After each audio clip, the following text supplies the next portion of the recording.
Vijana wenzangu, maisha ni mchakato, na mchakato huo hauwezi kukuta nyumbani.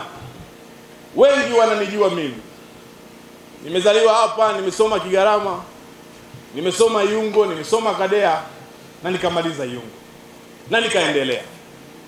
Lakini maisha sio tena yale, kwa sababu niliamua kuziona fursa na kuzitendea kazi. Mimi ni mkulima, mimi ni mfugaji, ni mchimbaji wa madini, ni mvuvi. Nazitizama fursa kwa macho yote na naziendea. Ninapata nafasi ya kukutana na watu ambao wanaziendea pia hizo fursa. Kwa hiyo usikae nyumbani, usikae mbali na fursa. Hakuna atakaye kufuata nyumbani akwambie sasa Karime nenda kaanze kulima. Utakutana na wakina Kamenge wa kulima, wataona unalima, watakupa fursa. Yatafute makongamano yanayozungumza, tafuta exhibition zinazosemea masuala ya kilimo, utajikuta umetoka hatua moja kwenda nyingine. Serikali imeleta barabara ili mzalishe malighafi ziweze kufika sokoni bila shida yoyote. Kikukwe mnazalisha nini? Mnapeleka nini Bukoba mjini wakati nyanya inanunuliwa Mwanza?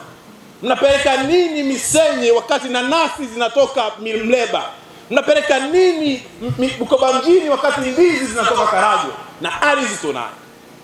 Lazima tupate muda wa kufikirishana mambo magumu kidogo, kusudi maendeleo tunayozungumza kwa wananchi wetu yawe kweli maendeleo. Nyinyi mnajua tunalima ndizi na ndizi zetu hazifanyi vizuri.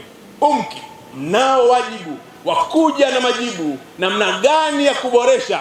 Mtu anayelima nusu eka, analima mita 200, aweze kuzalisha walau ndizi sio 100 zikiwa na ubora wa kwenda sokoni.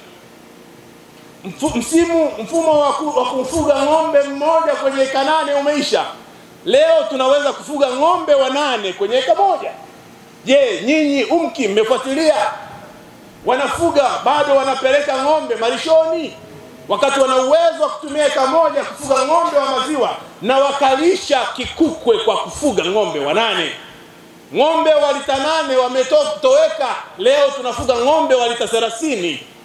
UMKI mna wajibu wa kuwasaidia wananchi wa Kikukwe kujua fursa hizi.